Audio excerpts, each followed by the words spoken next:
Olha o que esse cara falou dos evangélicos lá no Inteligência Limitada do Vilela. Vilela, que aliás eu já estive lá faz tempo. Não me chama de novo por quê? Falei coisa ruim aí, Vilela? Não, brincadeira. Acho importante a gente tratar desse assunto aqui, tá bom? Olá, eu sou o Victor Fontana, esse aqui é o meu canal, ele pode ser um pouco seu também. Para isso basta que você se inscreva nesse canal, ative as notificações, deixe o seu like, seu comentário. Tudo isso é importante aqui no canal, para o canal se desenvolver. Hoje a gente vai fazer um negócio diferente, é o primeiro react do canal. E é um react que, cara, eu fiz ao vivo, mas gravei, tá? E dei uma editada. Por quê? Porque eu nunca tinha feito react antes, então eu fiquei com medo de ficar um pouco truncado. No fim das contas eu cortei pouca coisa. Mas o fato é que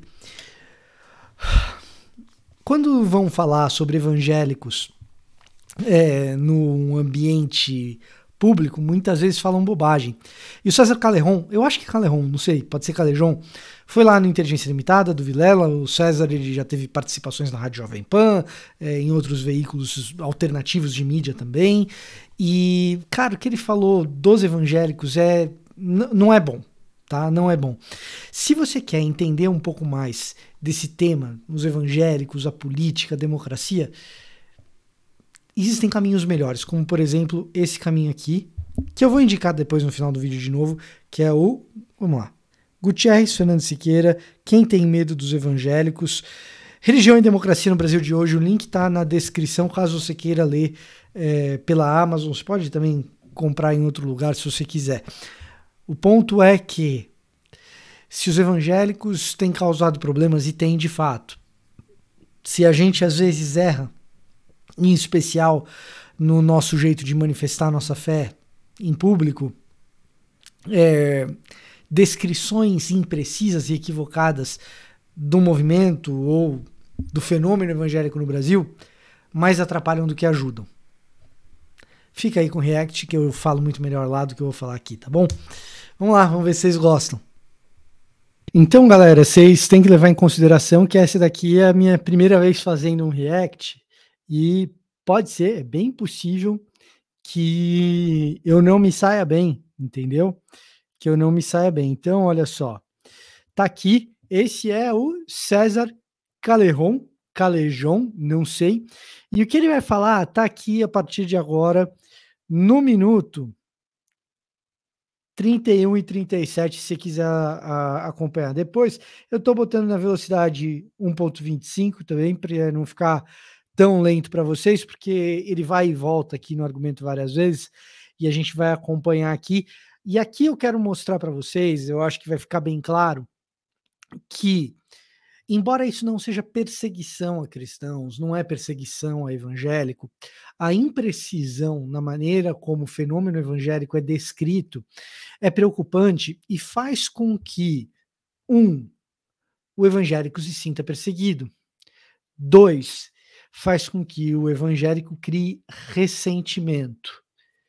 3, faz com que quem é religioso e conhece a realidade, que é diferente dessa da que o César vai colocar, deixe de escutar tudo que o César tem a dizer. Então, num momento como esse, como o nosso, no qual o evangélico tem sim uma parcela de responsabilidade nesse caos de tudo que a gente está vivendo. Nós, evangélicos, temos sim uma parcela óbvia de responsabilidade em tudo isso que está acontecendo. Ajuda pouco a gente ser impreciso na descrição dos fenômenos. E aqui eu vou rodar o vídeo, vou reagindo a ele, e a gente vai vendo como que essas imprecisões tomam lugar, onde algumas vezes ele acerta, o que ele erra. É um trecho bastante curto aqui do Inteligência Limitada, mas vamos ouvir o que o César tem a dizer aqui. Vamos lá. Efetivamente em qualquer medida, entende? Você precisa investir, cara. Você precisa desenvolver aquela pessoa. Muito bem. Com base nisso, uma vez que o Estado falha aí, Vilela, o que acontece, bicho? A igreja vem com tudo, porque, sobretudo, se você não quer morrer na bala, na mão do tráfico, ou virando vaporzinho, e se você não quer levar a vida de otário, a igreja te oferece uma proposta maravilhosa. Então, olha só o argumento que ele está fazendo, um argumento bem comum, e tem uma certa dose de realidade nisso. O Estado que deveria aparecer ali como assistente social e promovendo educação, etc., na sua ausência, a igreja toma esse papel. E ao tomar esse papel, oferece, além da educação, além dos diversos auxílios sociais que as igrejas dão para essas pessoas, ela oferece também uma terceira via de vida, que não é entregar-se ao crime e que também não é aquela vida o tempo todo sendo feito de capacho. Você vai trabalhar num subemprego, todo mundo vai pisar em cima de você.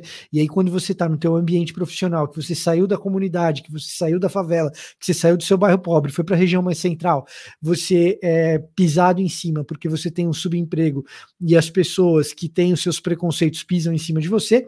Quando você volta para o teu ambiente de moradia, de comunidade, etc., as pessoas pisam em cima de você porque você não faz parte da vida do tráfico, porque você... Cara, essa é uma visão um tanto preconceituosa, inclusive da vida de comunidade de favela. Mas ela descreve mais ou menos o que, de alguma forma, acontece de verdade. Existe, sim, uma sedução grande para se participar da vida do crime, e uma vez sendo da vida do crime, uma espécie de respeito comunitário que você ganha conforme você cresce dentro da facção, onde as facções dominam. Isso é real.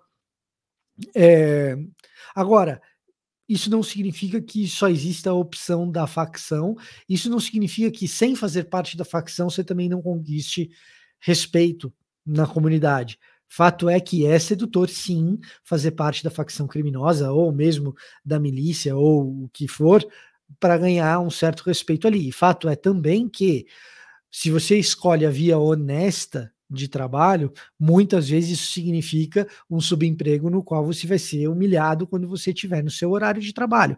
A igreja oferece uma alternativa para, na sua comunidade, no lugar onde você mora, no seu bairro, você ser respeitado sem precisar recorrer ao crime. É disso que o César está falando. Isso tem uma parcela de realidade, não é uma descrição técnica, não é uma descrição exaustiva, não dá conta de toda a realidade, mas tem um cheirinho de verdade nisso que ele está falando. Mas vamos continuar, que você vai ver o preconceito com o evangélico surgir daqui a pouco. Porque em 3 meses você vai de ser o doidão, maconheiro, perdido, que a Dona Maria atravessava a rua para não te trombar na quebrada, para ser a pessoa que agora não só é respeitada, como tem o controle espiritual da tua comunidade. Então, aqui ele já começa a fazer um tipo de inferência que é complicado, porque, veja só, em 3 meses de você ser o traficante para você ser o líder espiritual da comunidade,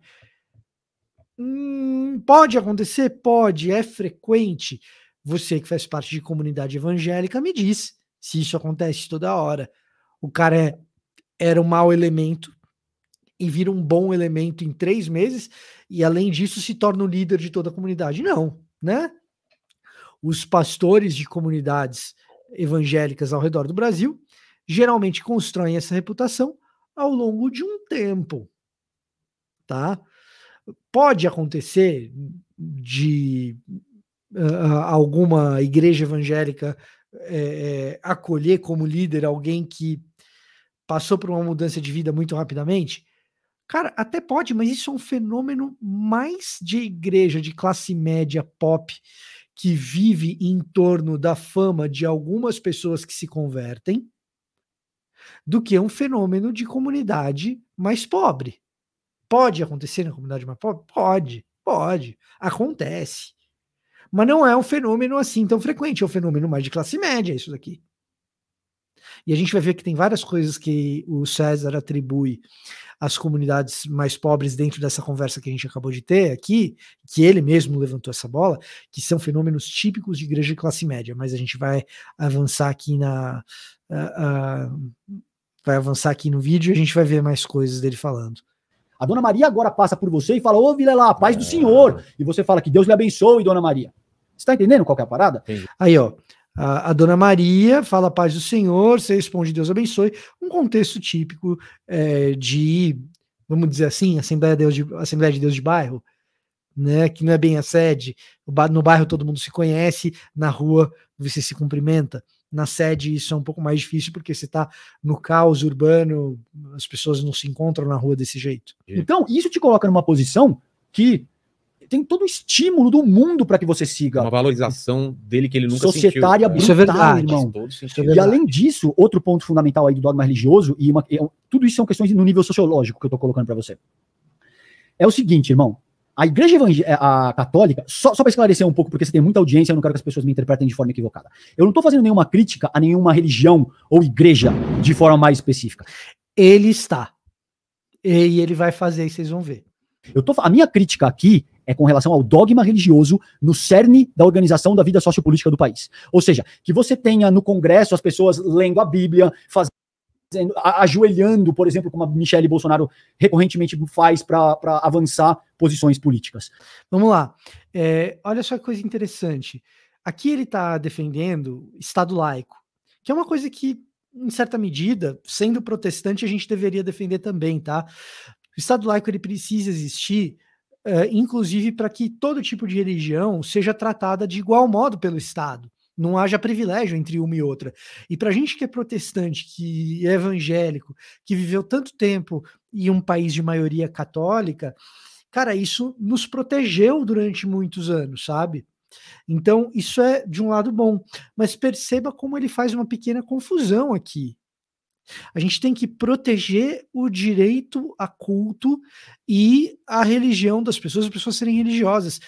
O deputado, o senador, a primeira-dama, ela quer exercer a espiritualidade dela, ela pode exercer a espiritualidade dela onde ela quiser. Isso é o que o Estado laico garante. O que o Estado laico não garante e fala contra é a imposição dessa espiritualidade particular sobre todas as pessoas, ou sobre a confecção das leis de um país, ou a execução das mesmas, ou o julgamento das eventuais infrações das mesmas. Então você achar que só porque a pessoa está orando num espaço público isso é um problema, isso não é um problema que fere o Estado laico, isso é um problema que fere a tua sensibilidade diante do exercício individual daquela pessoa, da fé dela, que deveria ter seu direito garantido. O dogma religioso no centro da organização da vida política é um problema. E é um problema porque conduz o país para uma teocracia. Isso, aqui ele falou certo.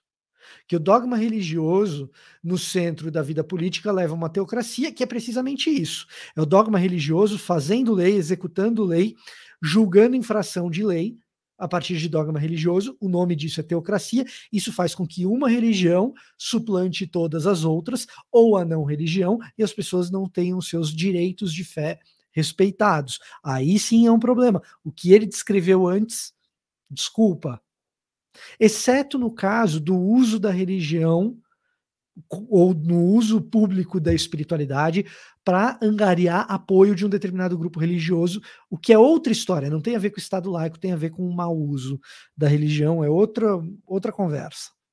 É o básico do Estado laico, né? Claro. Exato. Então, qual que é o outro problema aqui? A Igreja Católica, a despeito de todos os absurdos que a Santa Sé cometeu ao longo dos últimos 500 anos, sobretudo com as comunidades ameríndias. Aqui ele vai entrar no ponto que eu quero destacar, que sim, ele está fazendo ataque a um grupo específico, está fazendo ataque aos evangélicos em especial. E os negros.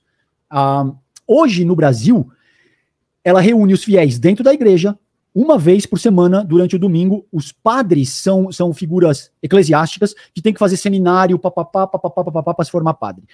Vamos lá. Então a Igreja Católica está tudo bem. Por quê? Porque quem exerce a fé só no domingo, e o padre é uma figura eclesiástica que tem uma formação.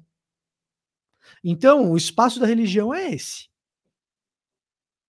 É a tua fé só lá no domingo, aí de você, se você não tiver a tua fé para além do domingo. Se você tiver a tua fé para além do domingo, hein? Aí de você. Então, é o seguinte, eu tenho que ser um ser humano compartimentado, segundo César Calejon aqui, o Caleron. Tá? Eu tenho que ser um ser humano compartimentado. No domingo eu viro religioso.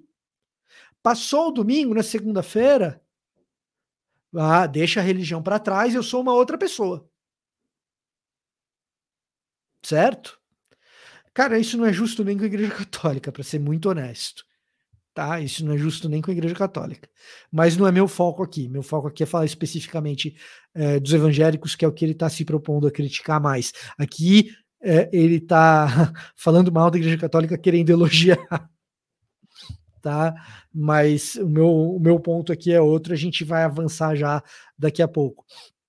Então, mas perceba como isso acontece. Então, O padre, ele é formado, ele passou por uma formação e tudo mais, e a fé católica, ela está restrita ao domingo, então tudo bem. Então tudo bem ser católico.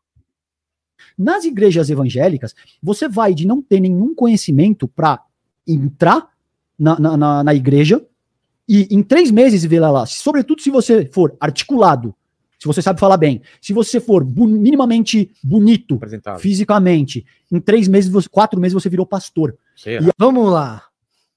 Vamos lá, que aqui tem um negócio interessante. Isso acontece, tá? Gente que entra na igreja e porque é articulada, rapidamente se torna líder daquela igreja. Mas ele está descrevendo aqui um fenômeno de massa. E um fenômeno de massa para explicar por que a igreja evangélica se tornou base do bolsonarismo. Para isso, eu preciso ver se esse episódio que ele está descrevendo aqui é frequente o suficiente para a gente poder dizer que é o que acontece na igreja evangélica como fenômeno de massa. Isso acontece bastante. Gente que é bem articulada, bonita não sei, aí é coisa dele, tá? Mas gente que é bem articulada, e por ser bem articulada, rapidamente ascende, rapidamente cresce num ambiente evangélico qualquer. Mas, se você fizer uma pesquisa rápida, sobre quais são as principais denominações no Brasil, em especial quais são aquelas denominações que penetram nas comunidades mais carentes, mais pobres, que penetram nas favelas com maior intensidade, rapidamente você vai descobrir que a gente está falando das Assembleias de Deus, em especial as 2 maiores denominações, as 2 maiores convenções da Assembleia de Deus, que juntam aproximadamente, dados de 2018, 10 milhões de evangélicos, tá? Só de Assembleia de Deus. Para você se tornar pastor da Assembleia de Deus Ministério de Belém, que é um dos maiores, ou talvez o maior deles, cara, você precisa de um curso teológico, você precisa ter passado por diversas etapas, você precisa ser casado, você não pode ser solteiro, tá? Tem uma série de requisitos que precisa cumprir. Então, o que acontece? Se você é um assembleiano de comunidade, você vê esse cara falar isso daí, você fala, pô, pode até descrever uma outra igreja, mas o grosso aqui não. E aí, o que acontece? Todo o discurso dele, você deixa de ouvir, você para de ouvir, porque você fala, pô, esse cara tá falando uma besteira. Esse cara está descrevendo um processo, um fenômeno que ele desconhece.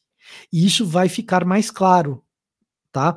O Vilela tenta salvar aqui, ó. Quer ver o Vilela tentando salvar? Eu fiz pesquisas, Eu conversei com uma... Ele fala, nossa, é mesmo? Ele joga uma dúvida porque o Vilela, ele sabe que isso que o César falou é uma verdade parcial. E aí ele fala, eu fiz pesquisas, eu perguntei para pessoas. Que raio de pesquisa é essa? Eu perguntei para pessoas. César, você é formado em jornalismo, eu também sou. Que pessoas são essas? É fonte primária? É fonte secundária? Qual é a autoridade que elas têm no assunto? Porque essas perguntas para pessoas que você fez, foi perguntas como pesquisa de campo? Ou você perguntou para autoridades? Que pessoas são essas? Qual que é o recorte? São igrejas de onde? De que município? Isso não é método, César, isso não é método. Uma série de pessoas. Tá. Série de pessoas. Então, vamos colocar um pouco mais? Não, 6 meses que seja. Então não é 3 meses, são 6. Se decide. Qual foi a pesquisa que você fez? O que a pesquisa disse? A pesquisa disse que era 3 meses ou a pesquisa que disse que era 6? O Vilela ainda fala, 1 ano. Não, 1 ano não, 1 ano é muito. 6 meses. Porque, arbitrariamente, na cabeça do César, são 6 meses ou 3 meses, ou talvez 1 mês, ou no dia seguinte, ele não sabe, né? Essas pessoas me disseram até em 3 meses. Mas que seja em 6 meses, bicho. Tá? Dependendo do teu nível de articulação, é imediato, Vilela. Dependendo é imediato. É no dia seguinte. Isso eu nunca vi. As principais figuras da igreja. Ok, tudo bem. Eu nunca vi também, anedótico, né? Mas no dia seguinte, imediato. Qual que é a plausibilidade disso? Eles vão te dizer o que eles querem, como é que funciona, e acabou. Dependendo da tua capacidade de persuasão e convencimento, não são nem 3 meses, é imediato. Você já ganha um papel de liderança dentro da igreja, entende? Entendi. E a partir desse ponto, você começa a reunir os fiéis. Vamos lá. dependendo da sua capacidade de persuasão, é imediato. Aqui ele está se referindo, provavelmente, mas ele não é claro, ele não fala, mas provavelmente, talvez ele nem saiba disso. Aqui ele está se referindo provavelmente a algumas das máquinas de reprodução de igrejas negócio da prosperidade, que são percebidas como muito grandes por causa da televisão, mas que elas não são tão grandes em comparação, por exemplo, com Assembleias de Deus. Tá? Então, por exemplo, vamos pegar a Igreja Universal do Reino de Deus. A Igreja Universal do Reino de Deus não ordena pastor fácil assim, não, tá? Mas é o lance de ser persuasivo, é o lance do cara perceber que tem um grande potencial ali de organização e arrecadação, e rapidamente o cara se torna um líder, não tão rápido quanto ele está descrevendo, mas rapidamente ele se torna um líder pela capacidade de persuasão dele. Passa por um treinamento, por uma doutrinação, etc. Vamos pensar na Igreja Universal do Reino de Deus, que é a maior dessas, é maior do que a Mundial, é maior do que a Internacional da Graça, enfim, que são essas as igrejas que fazem esse tipo de modelo. Cara, a Universal do Reino de Deus, se não me engano, nesse dado de 2018, era coisa de 2,5 milhões de fiéis. As assembleias juntas dão 4 vezes isso. Isso falando só das 2 principais convenções, hein? Falando só das 2 principais convenções. Então, do que a gente está falando aqui, César?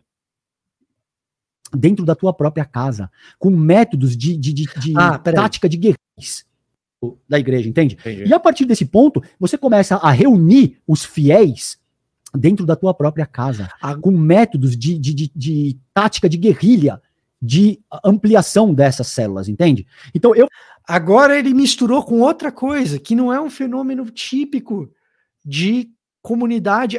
Pode até acontecer, mas ele está misturando o pastor, que virou pastor rapidamente por ter alta persuasão, com movimento de células G12 e MDA. E perceba o seguinte, por mais que eu seja contrário ao G12 destrói igrejas, tá, gente? Tá? Igreja em células depende, tá? Mas G12 destrói igrejas.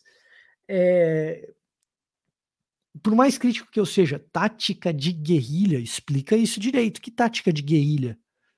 E percebe que o tipo de palavra que ele está usando confere para a prática religiosa evangélica um tipo de conotação que é extremamente preconceituoso. Então, quando o cara vem e fala assim, não existe perseguição ao cristianismo no Brasil, eu tendo a concordar, porque isso daqui que ele está fazendo não é destruir um ambiente de culto como se faz com pessoas com locais de culto de pessoas de religião de matriz africana, por exemplo. A facção criminosa ou a milícia vai lá e destrói o terreiro, certo? Isso é perseguição. Isso que ele está fazendo não é. Mas isso que ele está fazendo é perpetuar um discurso de ódio, é perpetuar um determinado tipo de preconceito. Evangélico tem culpa no cartório? Pra caramba. Mas para a gente poder ter esse diálogo e ter alguma mudança, a gente precisa de uma descrição precisa do fenômeno. Isso aqui é uma maçaroca de pequenos episódios ou episódios de média frequência para descrever o fenômeno como um todo. É um horror isso daqui. E outra, né? Líder de célula não é o pastor. Qualquer um que tenha estado em igreja sabe disso. Aliás, é por isso que críticas como essa que o César faz e que parte da academia também faz, passam pro evangélico, mesmo o evangélico mais descolado, como algo fora da realidade, distorcido, e humor, que é distorção, humor que é, por natureza, algo que vai lidar com o esticamento da realidade, o evangélico às vezes aceita, porque quando é o Thiago Santinelli, quando é o Arnaldo Taveira fazendo humor com esses contextos do evangelicalismo, esses caras, o Taveira, o Santinelli, eles sabem o que é o mundo evangélico. O César não sabe. O César não fez a lição de casa. Tá? Então, isso daqui atrapalha o contexto, atrapalha o diálogo. Eu vou te receber na minha casa Eu vou falar, ô Vilela, chega aí, Fabi, chega aí, Paquito, chega aí. E cada um de vocês precisa me trazer outras 3 pessoas semana que vem. Aí, entende? Ganha um né? caráter exponencial de multiplicação celular. É óbvio que nenhuma outra religião vai se tornar tão G12. forte quanto essa proposta. Que... O evangelicalismo no Brasil cresceu com o movimento de células? Com o G12, com o MDA? Não, né? O evangelicalismo no Brasil cresceu precisamente com a capilaridade das igrejas pentecostais, que chegou onde o Estado não chegava. Ele começou muito bem na descrição dele e foi parar num lugar que algum amiguinho dele de classe média que fez parte de igreja falou para ele que é desse jeito e ele comprou. E aí ele tá escrevendo livro e indo em podcast para divulgar esse negócio. E aí isso constitui sim um ataque específico a uma religião específica, César. É óbvio que constitui. Um grupo religioso que sim, tem culpa no cartório de todo o caos que a gente está vivendo. Não tem dúvida. Só que quando você faz isso, você cai, César, precisamente naquilo que você critica. Para você que está me acompanhando, o César está criticando precisamente um certo senso elitista e até racista, do qual o bolsonarismo teria se aproveitado, de acordo com ele. Quando ele faz isso, ele estimula precisamente elitismo e racismo. Sabe por quê? Porque esse líder evangélico religioso, que pode não ter o mesmo preparo que um padre, mas que muitas vezes passou por preparo, sim, é pobre e é preto. E é isso que deixa essa galera com comichão. É isso que deixa essa galera terrivelmente perturbada e incomodada. Porque eles não apenas não querem pobre e preto participando do espaço público, eles querem que pobre e preto tenham a religião que eles querem que tenham. Evangélico não pode ser. Tem que ser outra coisa. Quando foi a última vez que você viu um padre brasileiro preto? Nenhum problema com a Igreja Católica, tá? Saúde, obrigado. Nenhum problema com a Igreja Católica. Minha briga não é com eles.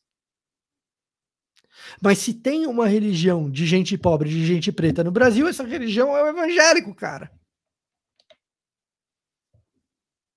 Essa religião é o evangélico.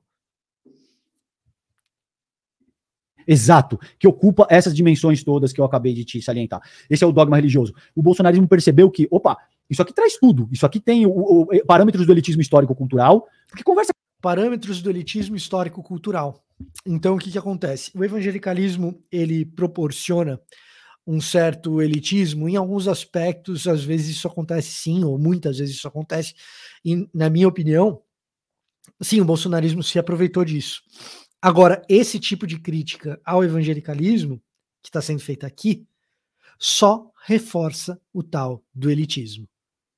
Só reforça o tal do elitismo. Então, eu quis trazer isso precisamente para demonstrar que, muito embora nesse canal eu bata na tecla de que de que perseguição a evangélicos é um exagero, também é exagero dizer que não existe preconceito, tá? E se é para falar desse assunto, a gente tem que falar com alguém que realmente tenha algum tipo de pesquisa na área, ou pelo menos tenha escrito com um pouco mais de lentes. Quer saber? A gente podia dar lugar de fala para quem é pentecostal e evangélico. Então, eu queria recomendar para você que está me assistindo esse livro aqui do Gutierrez Fernandes Siqueira, Quem Tem Medo dos Evangélicos, Religião e Democracia no Brasil de Hoje. O Gutierrez é pentecostal, é um democrata e é alguém que escreveu bem sobre isso. Vilela, a alergia tá me pegando, mas você podia chamar alguém que manja. Chama o Gutierrez, cara. Nem precisa me chamar de novo aí, não. Eu adoraria porque eu gostei de você, tá? Eu adoraria ir de novo porque eu gostei de você. E, claro, a oportunidade é sempre boa. Mas nem precisa ser eu, que eu tô querendo dizer isso. Não tô me colocando nesse papel de ser alguém que vai falar muito bem, com precisão, a respeito do que é o evangelicalismo no Brasil, em especial a pentecostalidade e o que é o pentecostalismo clássico, como a Assembleia de Deus se tornou o que se tornou. Não precisa me chamar, chama o Gutierrez, cara. Gutierrez é bom, tá? Tá aqui. E você que quer saber, quer entender o que é o movimento evangélico de fato, tal, ó. Gutierrez Fernandes Siqueira, Quem Tem Medo dos Evangélicos, Religião e Democracia no Brasil de Hoje. Baita de um livro, baita de uma leitura. O link vai estar aqui na descrição também no primeiro comentário. Esse era o meu recado para hoje, eu vou ficando por aqui. Até a próxima.